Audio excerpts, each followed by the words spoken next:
જેતપુર નવાગઢ નગરપાલિકામાં આજે પાયાની સુવિધાઓથી વંચિત નાગરિકોએ હલ્લાબોલ કરી હોબાળો મચાવ્યો। જેતપુર દેવ્યાની એપાર્ટમેન્ટ સામે આવેલ પોશ વિસ્તારના નાગરિકો છેલ્લા ઘણા સમયથી રોડ, ડ્રેનેજ અને પાણી જેવી પાયાની સુવિધાઓથી વંચિત છે। ઉબડખાબડ રસ્તાઓ અને ઉભરાતી ગટરો આ વિસ્તારની જાણે ઓળખ બની ગઈ હોય છે। રસ્તા નાગરિકોએ સ્થાનિક સભાસદથી લઈને પાલિકાના ઉચ્ચ સ્તરે રજૂઆત કરવા છતાં હજી સુધી સમસ્યાનું કોઈ સમાધાન મળ્યું નથી। આખરે ત્રસ્ત નગરજનોએ એકત્રિત નગરપાલિકામાં હલ્લાબોલ કર્યો। મોરચા સ્વરૂપે આવેલા નાગરિકોએ વહીવટદારને આવેદનપત્ર આપી તેમના વિસ્તારની સમસ્યા અંગે રજૂઆત કરી। હવે જોવાનું એ રહ્યું કે જેતપુરના આ નાગરિકોની રજૂઆત પાલિકા તંત્ર પર કેટલી અસર કરે છે। પાલિકાની સ્થાપના થઈ 1/1/1950 એટલે કે આજથી લગભગ 74 વર્ષ। 74 વર્ષમાં 2 જ વખત રોડ બન્યો છે।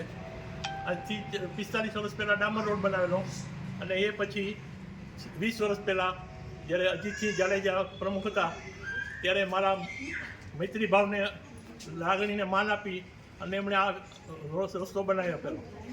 એ પછી ભૂગર્ભ ગટરના ખાડાઓ થયા, નળ જોડાણ થયા, રસ્તો વારંવાર ખોદાતો રહ્યો।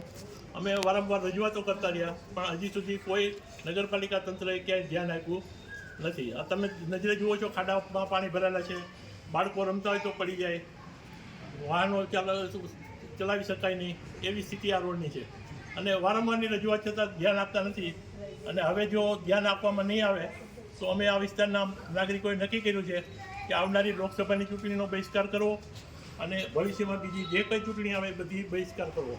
અમે એવું થઈ જાય છે ત્યારે તો બધી હાય હાજ કરે છે આ અમે કરી ભજીયા ખવડાવી દે, બાયુને લાલચ દઈ દે કે આનો થઈ ગયું કામ। એટલે અમારે તો રોડ જ પાસ કરાવે, બીજું કાઈ કામ નથી। જ્યાં સુધી અમને રોડ નહીં કરી દે ત્યાં સુધી અમે પાસ કીધા કરે છે પણ કેદી પાસ 20 વર્ષ થયા પાસ જ સાંભળવાનું। તમારા કે છે 2 વર્ષ પહેલા તમારા વોર્ડના સુધરાઈ સભ્યો કોણ છે?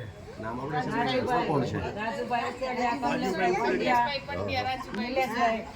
રાજુભાઈ ઉસદડિયા, કમલેશભાઈ પંડ્યાને રજૂઆતો કરો છો તમે બહેનોને?